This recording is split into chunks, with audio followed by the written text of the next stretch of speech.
Guys, are you tired of not being able to make your own deck? Well, your problems are over because today I'm going to show you how to build your own perfect deck. But before I begin, make sure you like and subscribe to my channel. If you don't know me, this is a new channel and I would be posting helpful content with Clash Royale and maybe Clash of Clans later.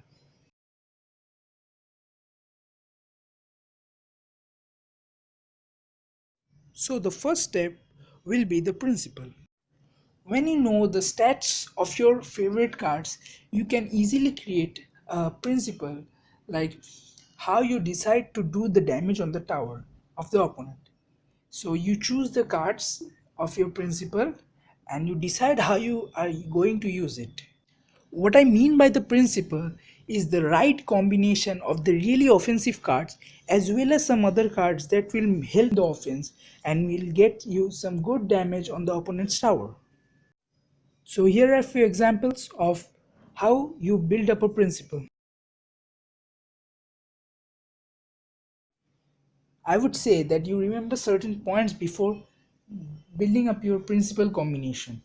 Like you should not use the similar kinds of cards together in a deck. Like you should not use the giant, the royal giant and the golem all together because it will not be usually helpful. So try to make use of different kinds of cards like splash damage card, point damage card and tanks all together so that, and also the cards like which do ground damage and air damage all together so that you can make a perfect combination that can easily clear off the counters and hit your tower directly. And also when you have seen the opponent's deck, you must make sure that you lure the other troops of the opponent before you build your principle. Like when your principle consists of the three musketeers, you first, and your opponent has a fireball, you should first lure his fireball by a group of barbarians. Then you can easily use your musketeers without any problem.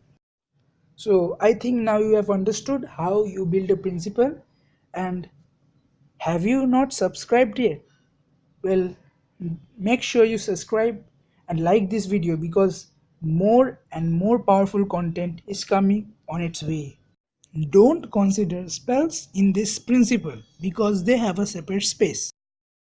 Moving on to step 2, the defense. Defense is equally important to the offense, and what a clever player does is that he uses his defensive cards to build up a counter push. So when you are designing your defense, your main objective will be to able to cap all the types of troops that your opponent is using. For that, you must have a look at the type of the defense as well as the offense of the opponent's attacking troop. Like the opponent if attacks with a giant, you know that it is going to target the tower. So what I would do is I would put down my Tesla or the Inferno or any other building, or I would put down my skeletons. And if you see that the opponent is using a wizard maybe, then you cannot use a skeleton spell here. So here you will have to use another wizard or a musketeer or a Valkyrie like that. So but you cannot take all the cards together to your deck, so you must cleverly decide and summarize all kinds of defensive capabilities into a smaller group of troops, maybe 3 or 4. So in this context, I would like to say that you must use a few cards that are almost essential. Like firstly, you must use a building because a building can drag the direct cards like the hog, the giant so that your tower can be saved. And secondly, you must have a splash damage card because you need a splash damage card to take care of the bigger HP cards or the bigger hordes. And you must also have a high damage card which may be horde or a single card or three or four cards together, because if your opponent is using something like a Pekka or maybe a golem, then you must use these cards. So this is what defense is all about. We go to step 3, which is the elixir count. Now comes the most important part of your gameplay. Elixir management is the key to win. Ever read it? Well, it's true. If your deck is very costly, like 6.9 or higher, or maybe higher than 5, then you would find yourself sitting around most of the battle because you won't have cards to deploy. And if it is too low, like below 2, then you will be very active throughout the battle, but you would find that most of your cards are being destroyed by the opponent's splash damage card, like the fireball, etc. So the most important thing that you should remember, that you should maintain a good and healthy elixir level. Then comes step 4. Now the step 4 is the spells. The speciality of the spells is that they can arena, so that you can use them easily to clear off the hordes of troops coming in suddenly to stop your attack.